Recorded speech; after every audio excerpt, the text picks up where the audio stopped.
there that's going to keep that plate from wanting to fall down.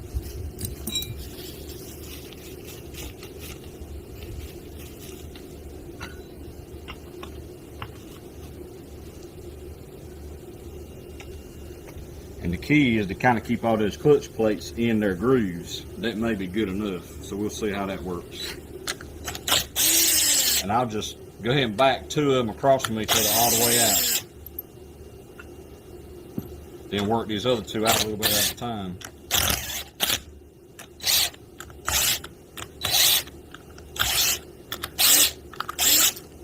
Just like that.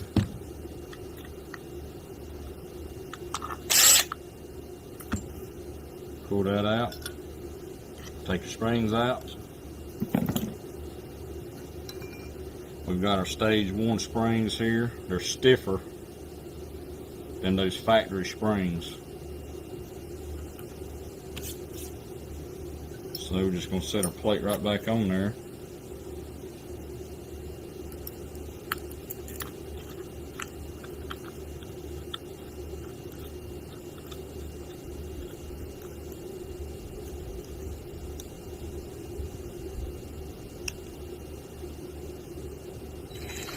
I just start the same way I took it apart. I'll run 2 down a little at a time. Actually, a good thing to do is go ahead and try to get them started where they're pulling that plate down just a little bit. And then go ahead and pull this assembly back out, because at this point you've got that inner pressure plate pulled back into place. So we want to make sure that nothing moved, so we don't have a gap. See, our plates are tight. If those notches had gotten out of alignment that I was talking about, you'd have play, these plates would have play in them. So we're good. So just set that right back in the basket and finish tightening the your bolts up. You just want to run these down until this plate is going to bottom out on the top of that threaded boss. You don't have to get them crazy tight. You basically want them to bottom out, like right there. So that bottomed out. I think there's a spec on this, like 9 foot-pounds, but the spring tension, I think, affects, that throws off. You can't really go off of that 9 foot-pounds because you got a stiffer spring in there. I just like to snug them up with a wrench. I like to snug stuff with a wrench so I can feel it. You just want these snugged up. They don't need to be crazy tight. The spring tension is going to keep them from backing off and coming loose. We got our springs swapped out, so we're going to go ahead and swap. Don't forget your washer there. This is our reduction basket here. You see the bigger gear on it. This is our 40%. You can see the difference in the size. That's the factory gear. This is Honda factory. This is the 40%. So we went bigger on that gear and we went smaller on the drive gear. Get this swapped over here. That should drop all the way down in the basket just like that. My drive gear, we're leaving that washer out, don't forget. See, you see the difference, how much smaller the 40% is than the factory gear. So these are our, what we call cores. Send those back to us if you don't want to keep it, if you want your core charge back. I've got a little bit of oil inside this gear. Slide that on. And your clutch basket, sometimes it'll be a little aggravating to get it back on because your splines have to line back up. And what will happen is, what you run into is that shaft tries to turn.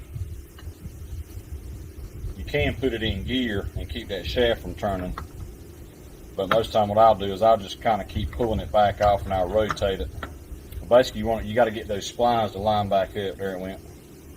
You can tell when it's lined up because it'll go ahead and go on some. All right, that's all the way on. Your gears should pretty much line up about perfect. The drive gear, if it's pushed all the way back, it will be off the back side of your basket gear just slightly, but the reason for that is, so this gear, this drive gear, when this is all put together, can kind of float in and out like this. So that keeps a full mesh. We actually machine our drive gears thicker than the factory gear by about 25 thou or so. So as it floats back and forth, it keeps a full mesh. This has to be able to float, and that's something else. When we put the centrifugal clutch back on, you want to make sure that drum has got some in and out play on it. Some people think they'll put it together and they'll notice that play, they think they've done something wrong, but the factory assembly also has that play. People just don't notice it when they're taking it apart. But it's got to have some in and out play so that this drive doesn't bind on the crank. When this engine is idling, basically, in theory, what's supposed to go on is this crank is spinning. This gear should kind of float, free float, until you give it some throttle. The clutch shoes grab. That starts spinning your drive, which spins the basket. But that is supposed to float at idle, and that's where you can. That's what allows it to idle in gear without having to have a clutch. So now we're ready to, we're going to put this nut back on, that 27 millimeter. If you'll notice, I don't know if you can tell, but there's a spot on the shaft where you have to stake that nut. There's like a keyway type cut in the shaft, and there's a flange on the nut where you stake it. Honda tells you to replace the nut whenever you do this, but we normally reuse them, because it'll end up going in a different spot. You can tell where it was staked. Basically what it does is you bend this flange, bends that flange down, which kind of locks it in place. Basically it locks the nut onto the shaft into that keyway. So I'm going to go ahead and tighten this. I got this nut kind of tightened by hand here. I'm going to go ahead and bump it with our gun. I don't know what the torque spec is on this. You can look it up in the manual. We normally just kind of bump it a couple times with our gun on like a medium setting.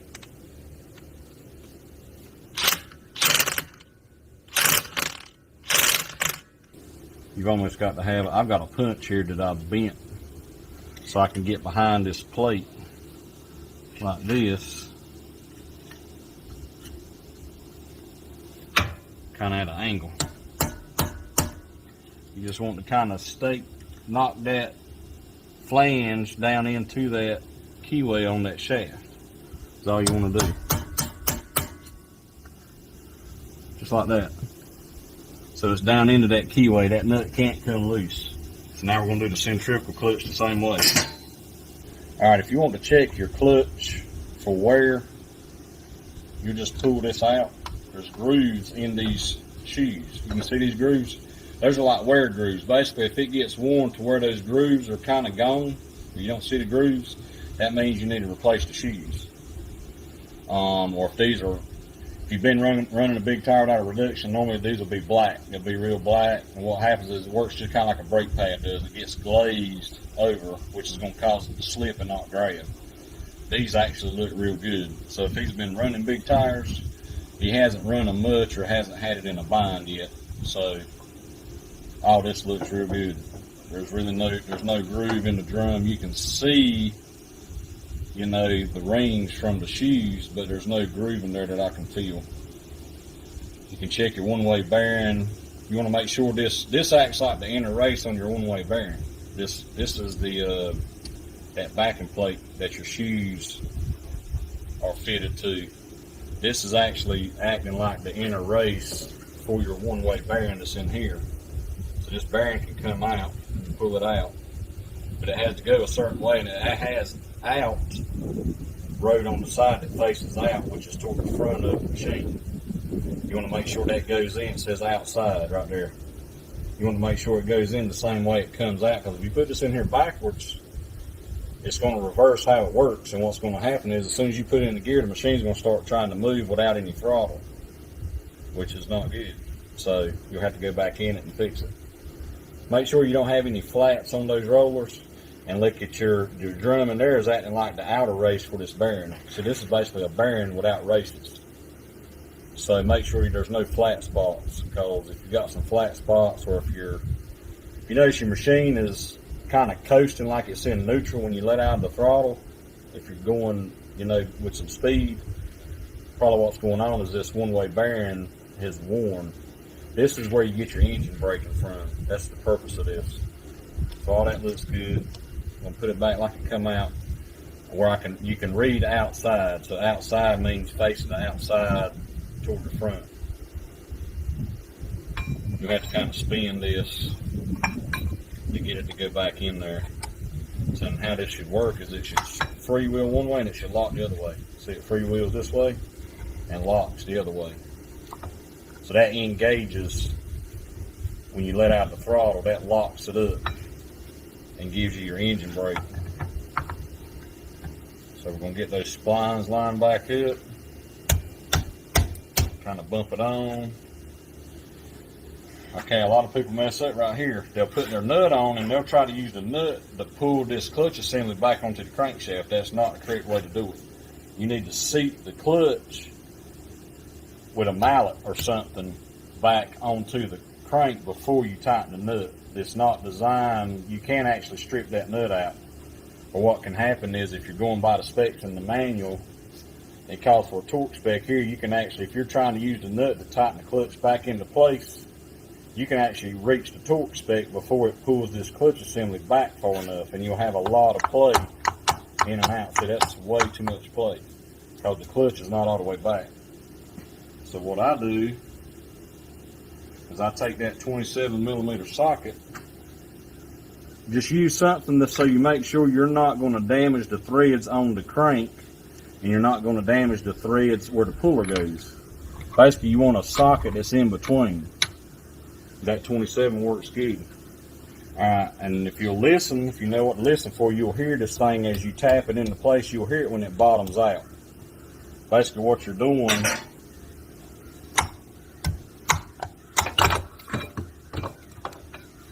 is there's a shoulder.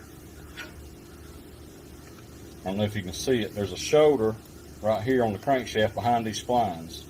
And how this thing is supposed to work is this face in here, which is the face on the back of your shoe plate here, is supposed to seat against the shoulder on that crankshaft. That's how you know it's all the way back. That's the correct position of it. So that's why you have to knock this thing into place. Make sure it's all the way back.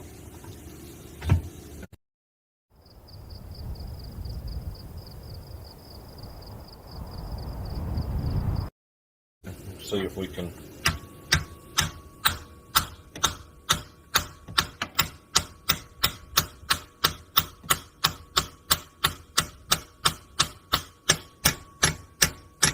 hear that difference. You can hear it when it bottoms out. It'll get real solid sounding. I'm going to have a little bit of play in and out here, right there. That lets me know that shoe assembly is all the way back. Now you can put your nut back on, tighten it, and restake it. Whenever you do this, make sure this spins one way and it locks the other way. And that you've got some in and out play on here. Because for whatever reason, some people, they'll leave that washer, they'll put the washer back behind the drive gear or whatever, and this will be in a bind and you won't have this in and out play. Well, that'll make it, as soon as you put it in gear, it's going to try to move, because it's not allowing it to float anymore. Make sure our socket's straight.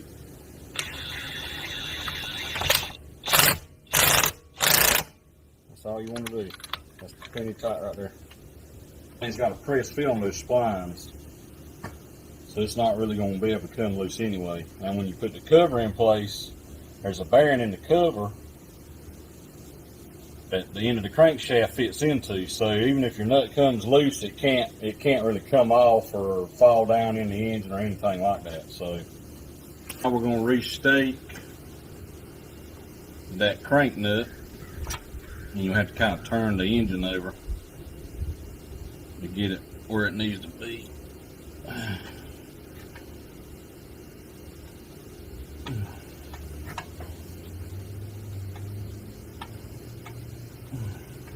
So I've got the stake area over here where I can see it, and I'm going to use my punch. I'm going to go right there and I'm going to restake it.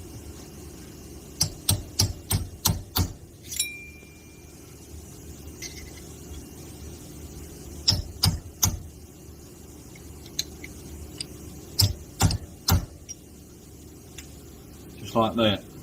Now, we're going to put our clutch actuator parts back into place. We're going to put some gasket maker on the cover. I don't put any on the case, I just put it on the cover. It's kind of aggravating putting it on the case with everything in place. Okay, so this actuator arm,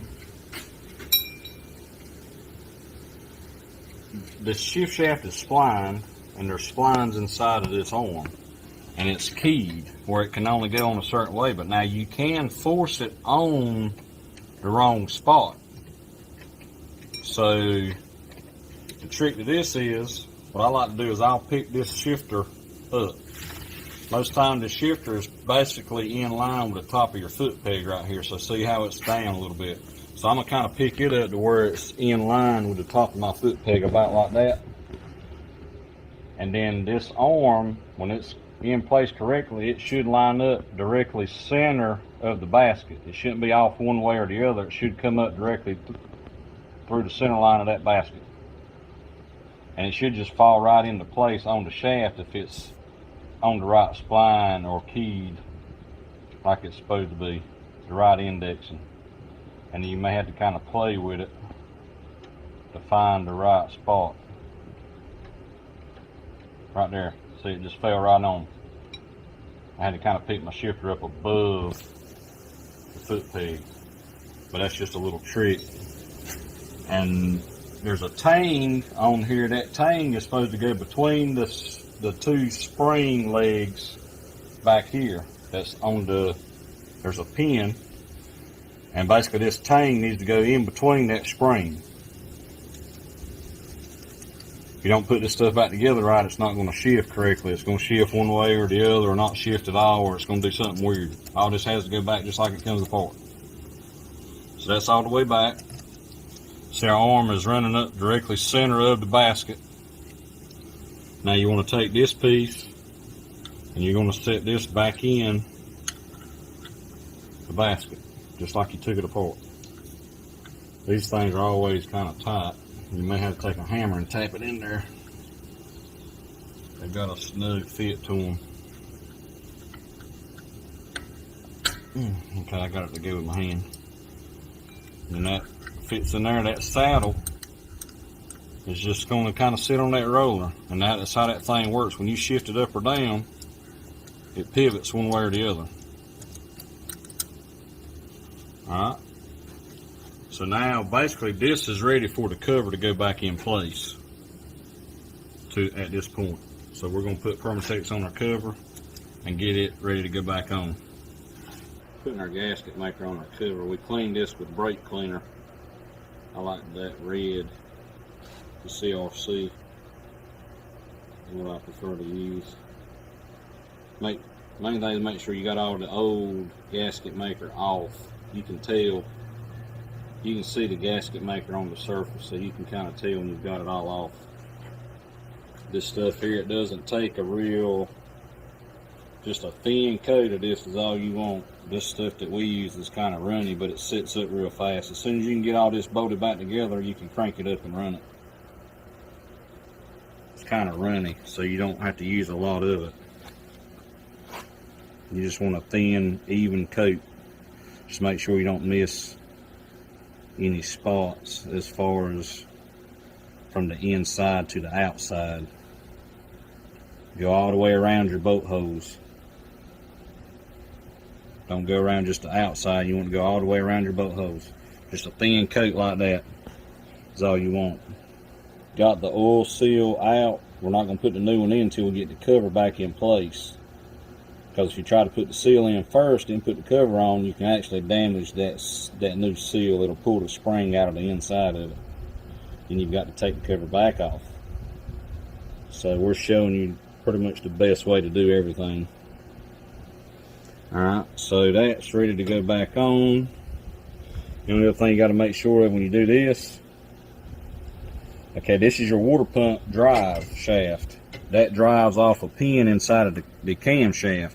So what I always do is I'll visually line this up with a bolt hole or something on the cover, and I do the same thing with the pin in the cam. So I'm gonna line it up with this small dowel that's got that little O-ring around it. This is the top side, so when this cover's on in place, it's gonna sit like this. So that's that water jacket hole with the big O-ring. This is the dowel pin beside it with the small O-ring. So we're gonna line our cam pin up with it. Okay, so this pin is what drives that water pump shaft. So you have to make sure it's lined up and indexed for the slot in the shaft. So we've got our shaft lined up with this dowel hole here with that small O-ring. So I'm gonna rotate the engine and get that lined up. It doesn't have to be perfect, just kind of close. So we want that lined up pointing toward that dowel like that. Because if you try to put that, that's another place where people mess up, they won't catch that. They'll have this out of alignment with the shaft, they'll try to beat the cover on and they'll break this pin or they'll break the shaft. Then you've got to replace parts that you didn't need to. That looks pretty close there. Valvoline Full Synthetics offer 24 times stronger protection against engine-killing contaminants than the industry-leading synthetic to ensure your car still runs like new, year after year. Get 24 times stronger protection with Valvoline. They say you can't put a price on peace of mind, but a AAA membership? For about $1 a week, you get more than just a tow, like help with flats, lockouts, dead batteries, and more. So yeah, turns out peace of mind costs about $1 a week.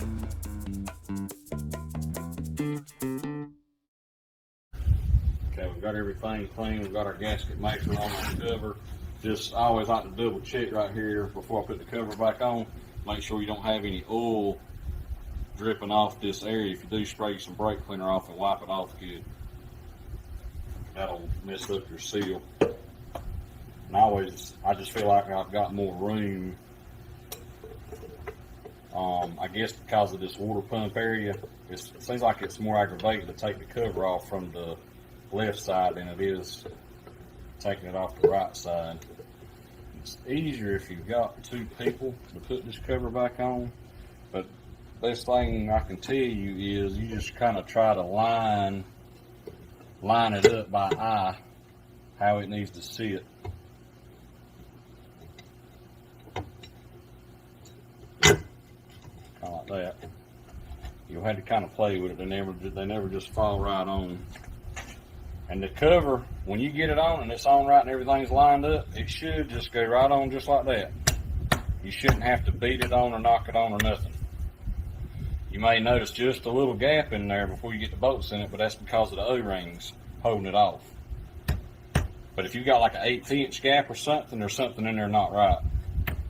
That's what you want right there. So now we're ready to put our bolts back in.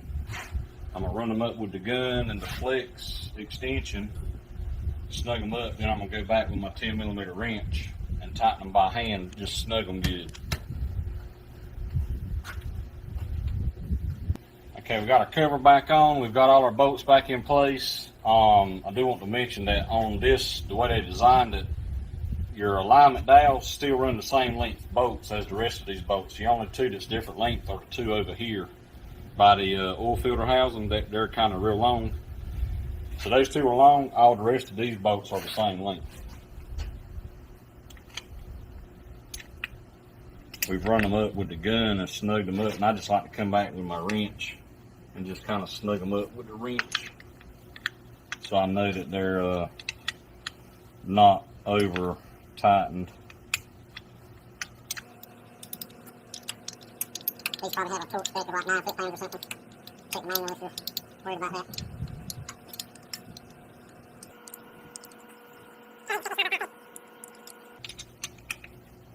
I'm just doing a real good snug, what I would call it.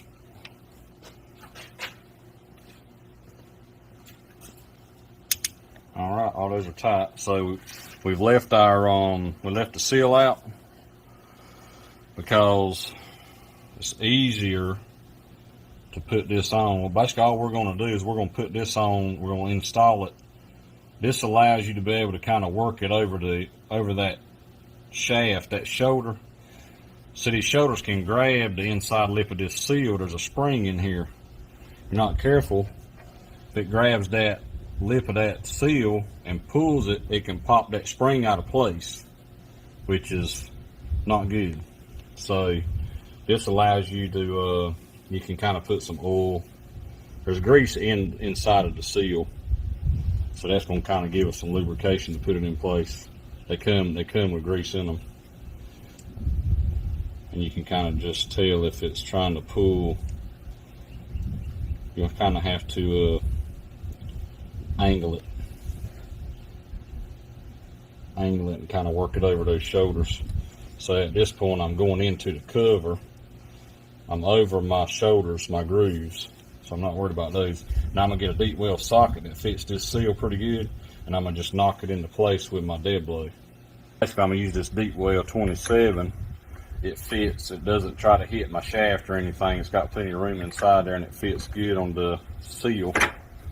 So I'm just take my dead blade mallet, and I'm gonna just kind of, should just kind of knock in place real easy. There we go. So I've got it sitting just kind of slightly below flush. Now, don't forget your O-ring. Put you some grease on it. If it doesn't have any grease on it, that'll help it all kind of slide back together easy. I'm gonna get some grease out of this coupling and this diff, and grease that O-ring. Put it back on. At this point, you need to, what I always like to do now, once I got the cover bolted back on, we've got that O-ring on so we don't forget it. I'm gonna go ahead and set the clutch free play. So we'll show you how to do that right quick. Okay, so the correct way to set this free play is obviously you want this thing to be spin real easy inside of there. Sometimes they'll be froze up. It'll oxidize inside of this cover. We actually we sell a new bolt, a new Honda bolt, if you end up damaging yours or having to take it out or cut it or whatever. Because a lot of times they're froze up. This one actually wasn't, which is like very rare. So we actually sell a replacement bolt on the website with some different hardware that allows it to keep it, basically it'll keep this bolt from getting froze up in the future. So you want to spin this counterclockwise, which is the decrease direction, until you feel it snug it right here. It's snugging up on me. It doesn't want to spin. It's tightening up. So what's happened is when you turn this counterclockwise, you're pushing that plate that was in the cover, you're pushing it up against the clutch pack.